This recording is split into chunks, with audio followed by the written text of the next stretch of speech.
2 years, led by Crosby with the punt return. Best interception, DuBois against Prep. This one at Fairview. Watch number 5, Shelton Thomas. You don't see him until now, as he picks it off and goes down the sideline for a touchdown. Prep, that's their last win. They try to break a 2-game losing streak. Still must decide on a starting QB, but they know offensively they have a gem in Craig Woodard. He rolled up 124 yards on the Knights last year, and Mercyhurst's offensive concern has to be opening holes in Gannon's quick and huge defensive front. They have a tough defensive line, very aggressive. They come across the ball real hard. They like to read the offense, it seems, and follow the ball. They're fired up just the fact that it's the Gannon game and everything. And, you know, I'm fired up. And once everybody gets together, fired up, the defense is going to get fired up. So once we play as one unit, we're going to be straight. Gannon's point on the line, John Blanks, a 6'4", 243-pound quick force. His 12 tackles and 5 sacks in the first 2 games earned him ECAC Defensive Player of the Week honors. Our sports person as strong a game as they did, with it being their first of the season. Well, Mercyhurst made a quarterback change at halftime and a change of philosophy, too, to open the second half. Nick Schneider came in, completed 3 second-half passes. This one goes long to Chris Sarasi, and that's deep into Knights territory. That set up Craig Woodard. Pitch outside and kind of behind the maze, but he does scoot in, and there's the Heisman Trophy pose again. But Woody, there's no Heisman in Division II. Back to Schneider, the big star. Another crucial completion. This one to Ryan Williams, down to the 1, and that set up fullback Justin Everett. Now, 2 touchdowns in 41 seconds made it 17-0 as the ref finally said, yep, that's a touchdown. Well, Gannon scored in the game's final play. Chris Delmonico throws from his knees, but Gannon avoids the shutout. It ends 17-7, the final, in favor of Mercyhurst. My stomach was real nervous. I'm extremely hungry now, but I haven't been up until this point because I wasn't sure what was going to happen. But I think we've got the makings of a pretty good football team. Anything they did was a surprise to us, other than give the ball to Woodard. So, you know, we just tried to change and adjust as much as we could, and you know, to give them credit, they played well. Hell of a win. I mean, geez, it's our crosstown rivalries and first game of the season, and they're 2-0, and we weren't nothing. Nobody gave us no credit, and we came out and we took it to them. Yeah, Woody got his yards but fumbled twice. The big story, Nick Schneider, I think. Off the pine to ignite the offense, opening it up. 3 completions for those 91 yards. Jody Dickerson completed. At least until the second half. Mike Gallagher reports. The Lakers opened the game with a drive that ended in a 25-yard field goal for Mark Williams, putting the Hurst up 3-0. Late in the half, the Knights mounted a drive that was stopped when Ron Fleming picked off the Chris Delmonico pass deep in Laker territory. On the Knights' first drive of the second half, Delmonico was picked off again, giving the Hurst good field position. Mercyhurst would move the ball down the field and score on a Craig Woodard touchdown run, making it 10-0 Mercyhurst. After Gannon would fumble the kickoff, the Lakers had great field position again, and Nick Schneider went to the air and found Ryan Williams, who brought it down to the 1-yard line, which set up a short touchdown run for Justin Everett, putting the Lakers in control at 17-0. The Knights got a score late, but it wasn't enough as Mercyhurst posts a season-opening win by the final of 17-7. It was very nerve-wracking. It took us a while to get going, and that's what I thought was going to happen. You never know what's going to happen in the first game, but I'll tell you, I told the kids 3-0 is not going to do it. 14-17 isn't going to, because that's a good football team, as you saw in that last drive. If you ever lay down, you're telling your kids to lay down. You know, we're always going to go after it. We're always going to play to win. We're never going to stop. I have to give a lot of credit to Mercyhurst. They played a good game today. Coach Kimball had your kids ready. Not that we played badly. We played fairly well. We had a couple places where we may have self-destructed at times in the first half, but let's give Mercyhurst credit. They played a good game. Mike Gallagher, Jet TV Action Sports. Led his troops to a win over crosstown rival Gannon this afternoon at the stadium. This one was a hard-hitting affair early on. Check out 94 John Blanks. He gets steamrolled. Ben Hartshorn with the hit, and it was lights out for Blanks. This seemed like a serious situation at the time, but Blanks, he would recover. He had his bell rung. He would return. He'd have 9 tackles on the day. The Lakers moved the ball down deep into Gannon territory. Frank Ruffalo with the big gainer down to the Gannon 4, but the drive would stall, and Mark Williams with the 24-yard field goal. It wasn't pretty, but it counted. Lakers led 3-0. That's the way it was for the first half. And in the third quarter, Nick Schneider goes up top to Aaron O'Neill, hauls it in, tack on a roughing the passer penalty by Gannon, and the Lakers were back in business. Then 2 plays later, Craig Woodard, 168 yards on the day, goes into the end zone, does the old little Heisman pose right there. Lakers led 10-0. After Gannon fumbled the ensuing kickoff, the Lakers went back to work.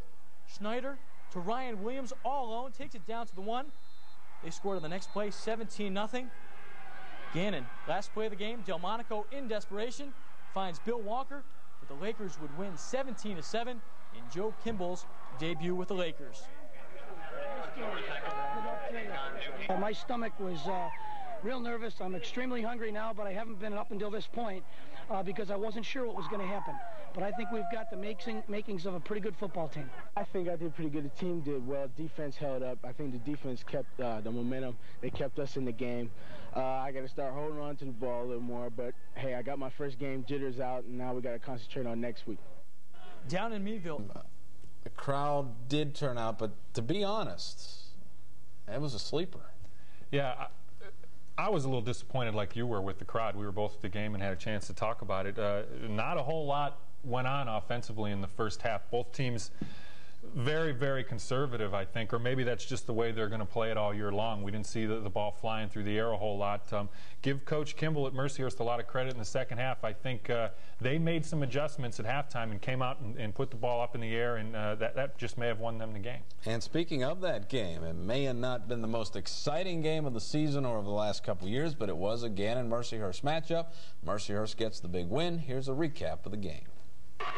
The Lakers opened the game with a drive that ended in a 25-yard field goal for Mark Williams, putting the Hurst up 3-0. Late in the half, the Knights mounted a drive that was stopped when Ron Fleming picked off the Chris Delmonico pass deep in Laker territory. On the Knights' first drive of the second half, Delmonico was picked off again, giving the Hurst good field position. Mercyhurst would move the ball down the field and score on a Craig Woodard touchdown run, making it 10-0 Mercyhurst. After Gannon would fumble the kickoff, the Lakers had great field position again, and Nick Snyder went to the air and found Ryan Williams, who brought it down to the 1-yard line, which set up a short touchdown run for Justin Everett, putting the Lakers in control at 17-0. The Knights got a score late, but it wasn't enough as Mercyhurst posts a season-opening win by the final of 17-7.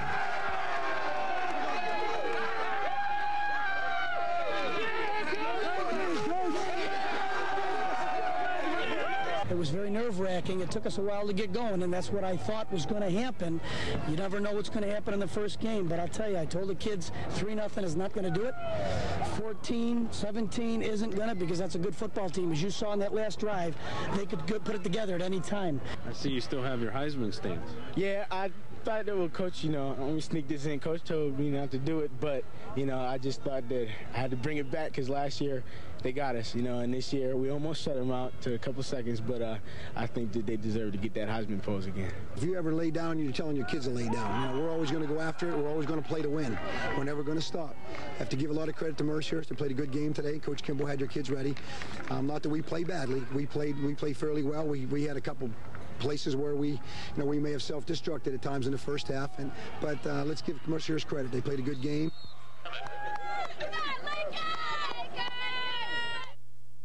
So a big win for Mercyhurst, more so because they're starting the season off on the right foot. Yeah, I really think that's a great way for them to start. And by no means does that mean Gannon's football season is over. They have 2 wins under their belt already. They're headed in the right direction. They're a very well-coached team, especially defensively, and they're going to do a lot of things to keep themselves in the game. And hopefully Coach Kimball has things headed in the right direction after taking over for Coach Chapman. And let's check the local college scoreboard from the other games of interest in our area. Worcester and Allegheny. Allegheny certainly back on the right track with a big win, 44-3. Allegheny certainly going to be strong the rest of the season. The Edinboro Fighting Scots. When asked about the Lakers' win over Gannon Saturday, Craig Woodard says he's glad they won, but thought he should have done better. That is the type of player Woodard has become, and leading the Lakers last season in rushing and starting off the same this year. Paul Devlin has his profile as our McDonald's Player of the Week. You can hire a new coach, put in a new offensive system, and even change the uniform. But when you give the ball to Craig Woodard, you usually get the same result. That was the case on Saturday as the super sophomore ran for 168 yards to lead the Lakers over Gannon. I only had 31 yards in the first half, so I knew, I had to dig deep down inside in the second half and give all I could do because Mercyhurst Gannon game is a big rival, and so I just came out and just ran like I knew I could. got great vision on the football field. He sees a seam, and he makes the cut, and he's there now. Those are things that you cannot teach, but it also makes you look awful good as a coach. Woodard, who burst onto the college scene last year by rushing for over 1,100 yards, which earned him the Conference Rookie of the Year, is hoping for bigger and better things in 1993. There's a couple records that I'm hoping on breaking, and if the offensive line, you know, they were doing a great job. If they pull through and I pull through, those goals they'll come to an end. His biggest asset is his enthusiasm, his attitude. He's always 110% on the football field in practice, and that's how he plays in the game. So I think just by keeping that attitude and getting bigger and stronger, a little quicker and faster through the weight room program that we have, he's going to be a great one. Woodard certainly has the potential to be a great one, but Craig, what's the deal with the Heisman pose?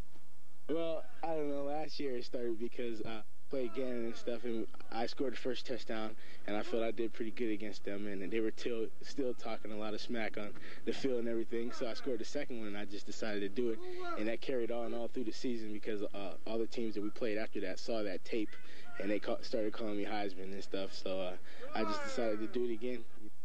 Craig Woodard, our Sports Watch 35 Player of the Week.